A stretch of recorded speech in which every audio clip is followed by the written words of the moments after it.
Halo adik-adik, tiba saatnya kita mau beribadah. Kita mau angkat satu pujian dari terbit matahari.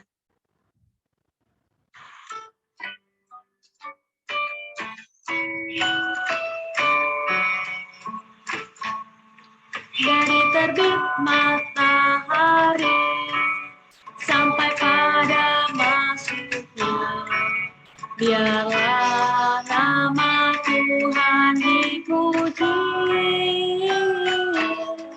Dari terbit matahari sampai pada masuknya, biarlah nama Tuhan dipuji.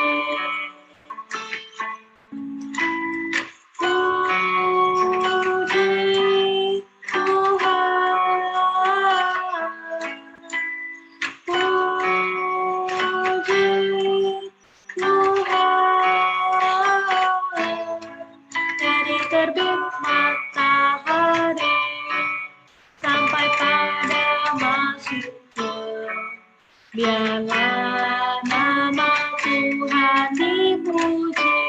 Kita ulang sekali lagi. Dari terbit matahari sampai pada masuknya, biarlah nama Tuhan dipuji. Dari terbit matahari sampai pada masuknya, biarlah nama Tuhan dipuji.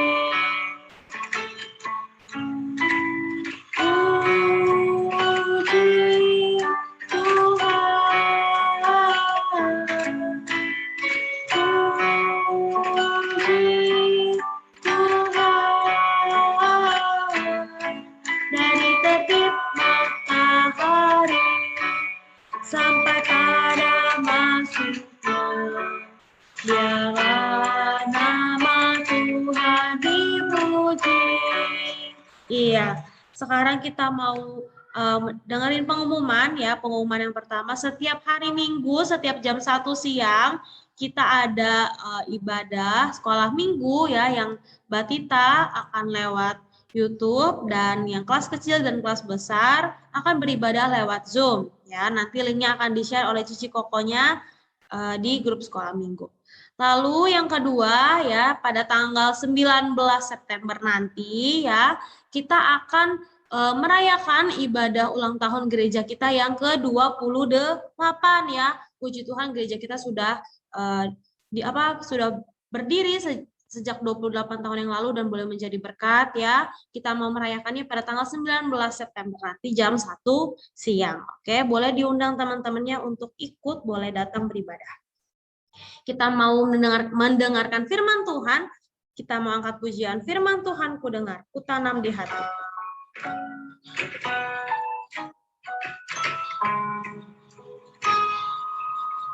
Firman Tuhan ku dengar,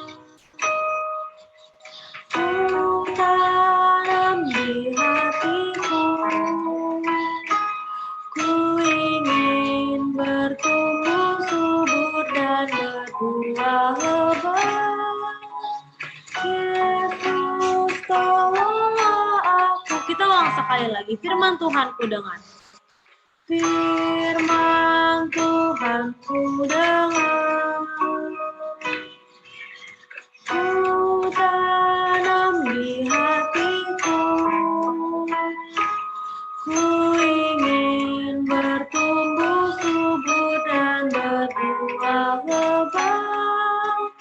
Yesus, tolonglah aku.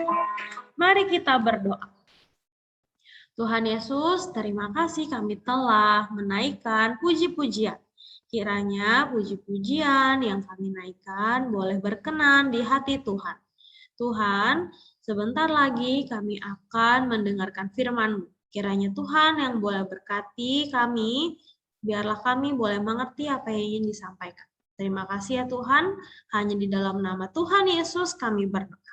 Amin.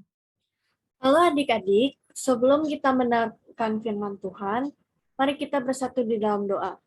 lipat tangannya, tutup matanya, kita bersatu di dalam doa. Tuhan, terima kasih untuk hari ini, kami masih diberi kesehatan, dan kami masih bisa mendengarkan firman-Mu. Kiranya Tuhan memberkati, dan ampunilah segala dosa-dosa kami ya Tuhan.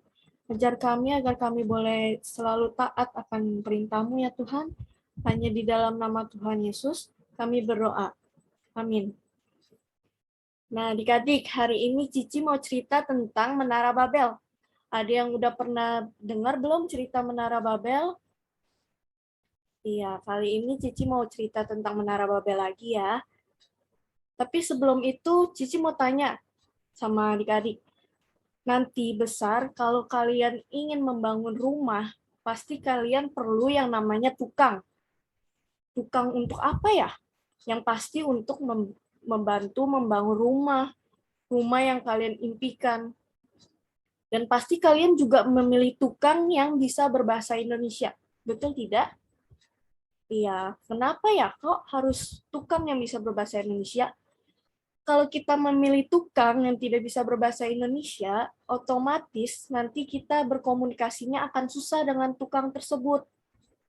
Contohnya, kita mau meminta air pada tukang tersebut, tapi tukangnya mengira kita meminta batu bata, padahal yang kita minta adalah air.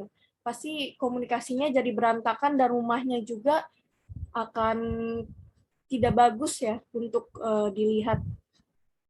Sama seperti cerita Menara Babel tersebut. Cerita ini dimulai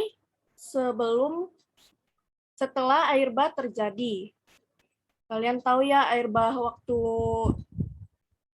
sebelum itu sangat besar, bukit-bukit dan gunung-gunung pun sampai tenggelam. Hanya Nabi Nuh dan sekeluarga yang selamat. Mereka sekeluarga pindah ke tanah Sinear di sebelah timur.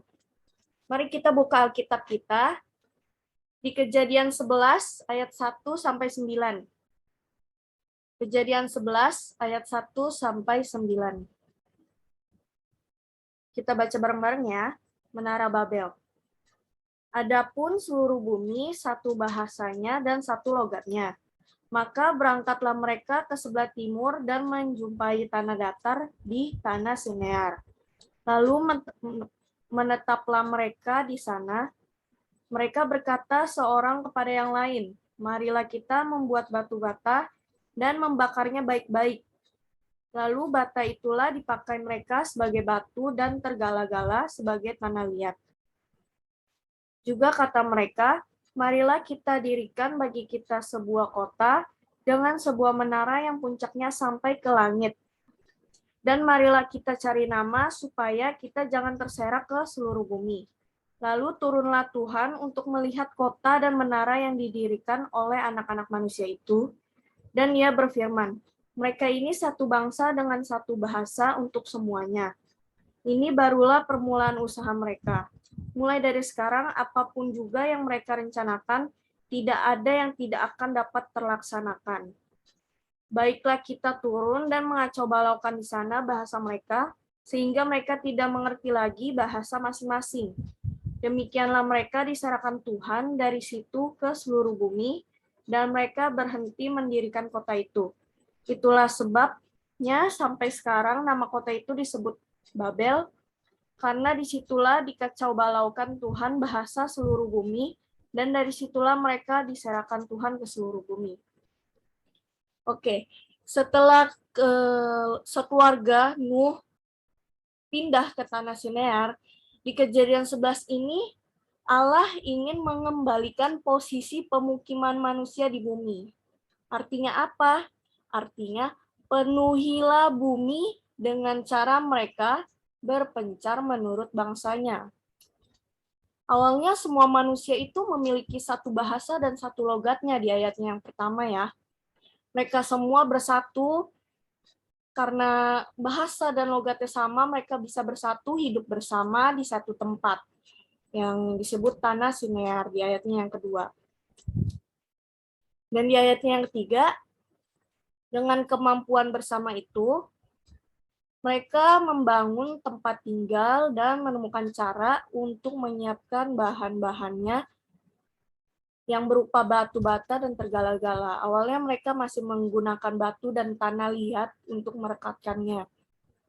Sampai akhirnya, tiba-tiba mereka ketika berbincang-bincang, mereka mempunyai ide nih untuk membangun sebuah menara yang tinggi.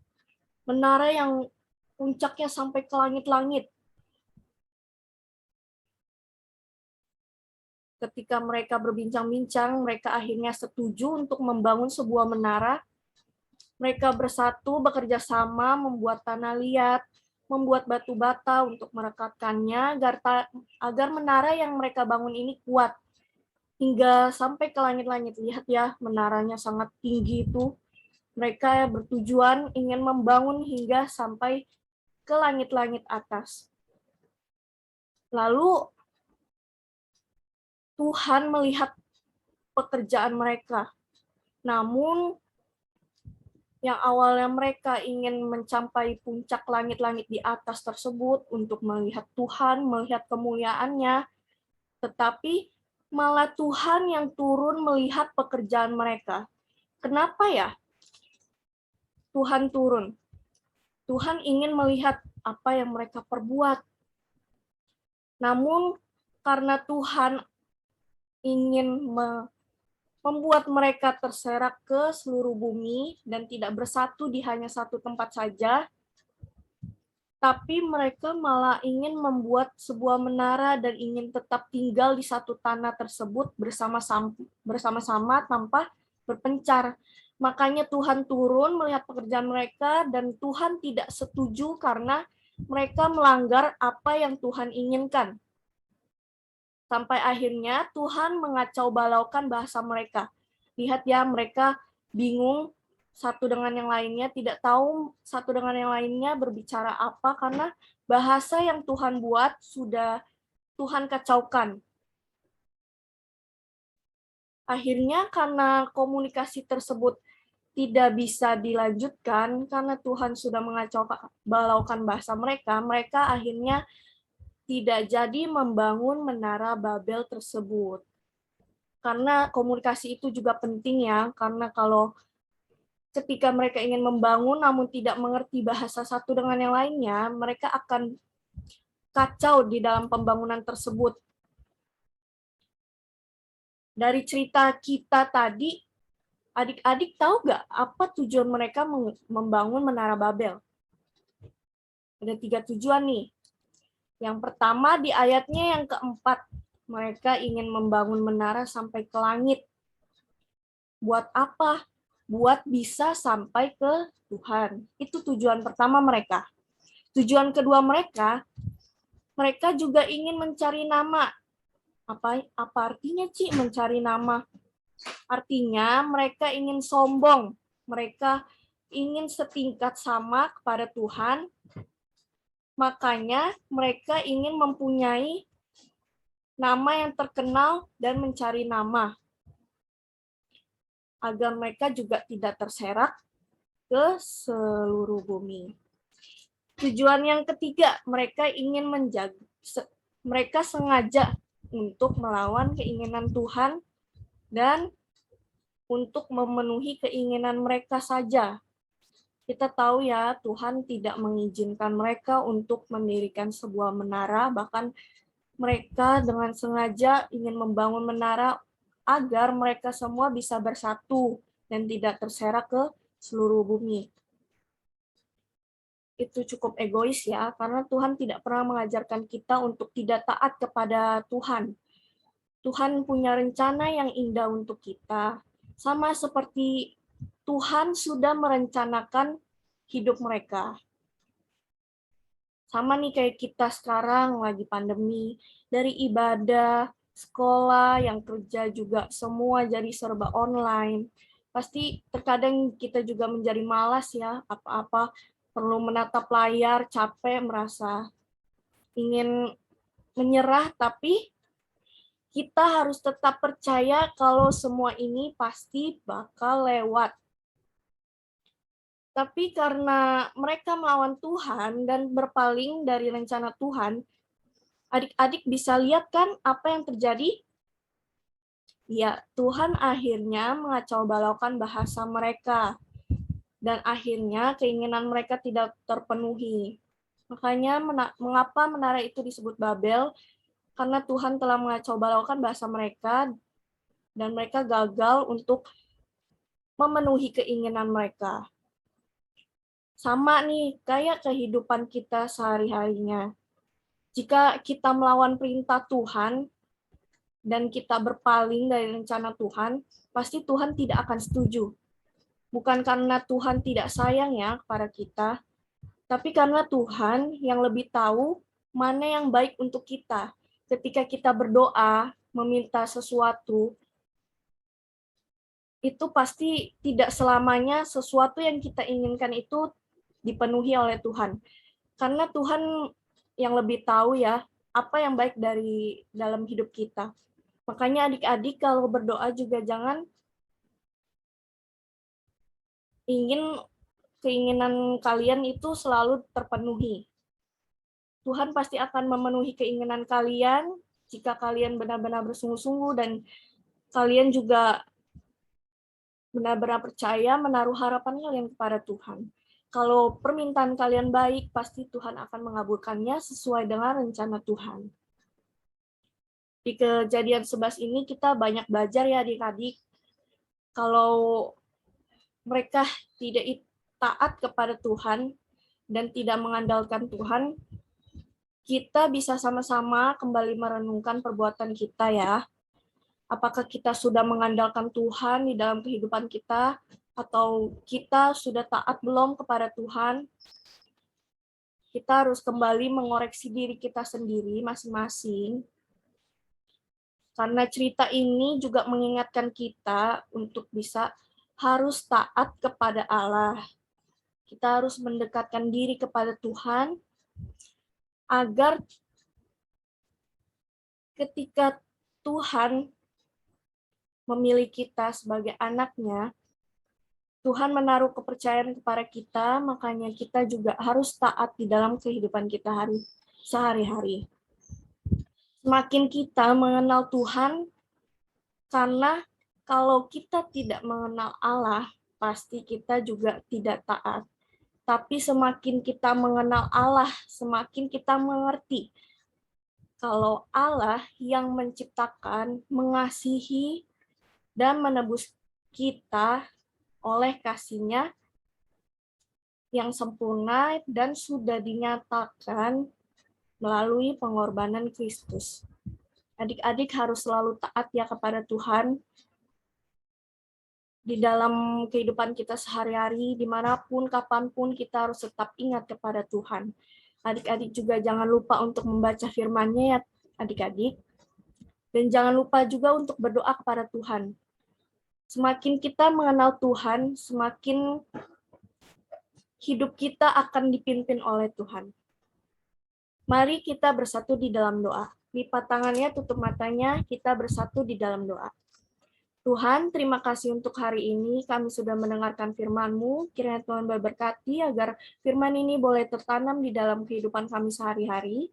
Ampunilah segala dosa-dosa kami ya Tuhan. Hanya di dalam nama Tuhan Yesus kami berdoa. Amin.